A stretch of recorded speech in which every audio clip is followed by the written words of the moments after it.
Hello, welcome to this week's Wild Spirits News. My name is Sibylla and today I'm going to tell you how to prioritize a passion if it's not your income. Everyone talks about making your passion your paycheck.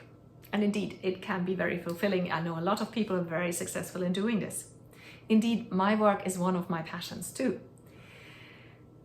However, I am also multi-passionate, which means I have a lot of passions that are not my income. And I always feel that that is where the real challenge comes in. That's where it can get a little difficult. And most of my clients are not pros. They don't earn money with their passions. And they often tell me that they struggle with juggling it all. They feel like their loyalties are divided between the thing that makes them money, usually a job, and their passion that they wish to prioritize, and which is actually the most important thing for them emotionally. So your mission today is to learn how to prioritize a passion that's not your paycheck. Task number 1 is, should your passion be your income? Now, the first step is to gain absolute clarity about what works for you personally, not what anyone expects or what you think you should do, but what works for you. A lot of people feel that in order to take your passion seriously, they need to make it their business or their income in some way, shape or form.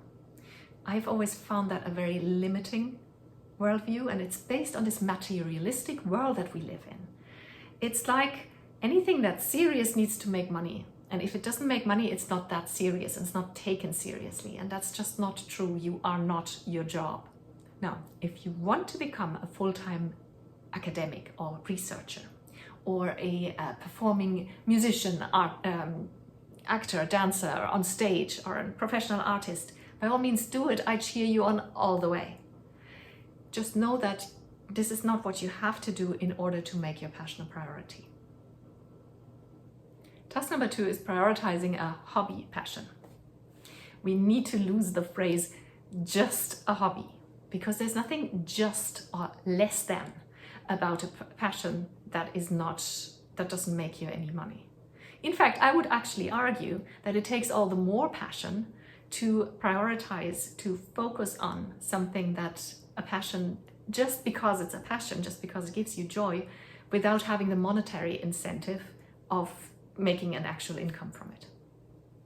So in order to successfully do this, 3 things need to be in place, and they are: number 1, a job with healthy boundaries. Now, I say a job, I mean a source of income. So in our world, in most cases, this will be a job. So a job with healthy boundaries, a healthy workload, and work hours.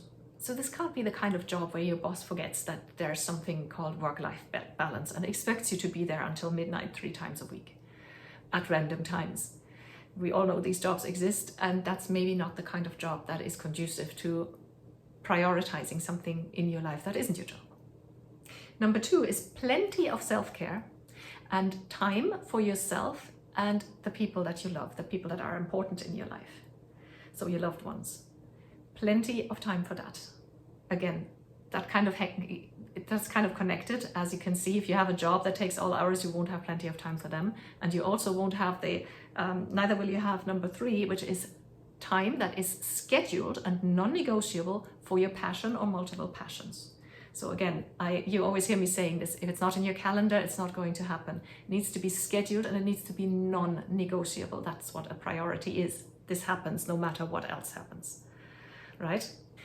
What I would suggest is you try something that I call a passion state. Now, I'm not the first person to suggest something like that. For example, Julia Cameron suggests something called an artist date. Look it up on her website. I can actually put the link in the description below. She's fantastic. I love Julia Cameron. And she says an artist date. Now, I make this a passion state, and that is, like, say, twice a week, once or twice a week, you should schedule an evening for a date. But that's not a date with another person, it's a date with a passion. Apart from that, you treat it exactly like you would a date with a person that you're in love with.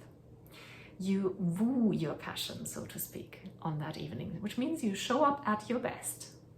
You give it your full undivided attention.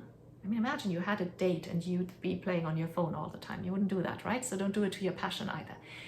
On your passion date, your passion has your full undivided attention. You show up at your best and you give it your all.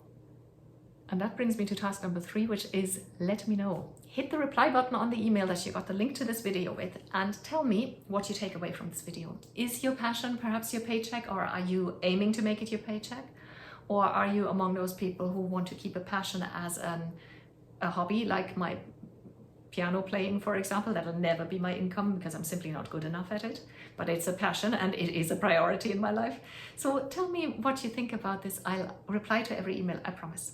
If you didn't get the link to the video with an email, that means that you're not part of the Wild Spirits community yet, and you should join us. Go to wildspiritscoaching.com and fill in that little form there. You'll get 1 email per week. It's 100% spam free. You'll get a lot of extra information and articles. You get recommendations of books and other resources, and sometimes you get exclusive offers that are only for my subscribers that nobody else ever gets to see.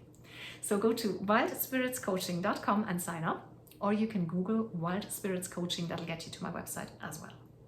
Thank you for watching.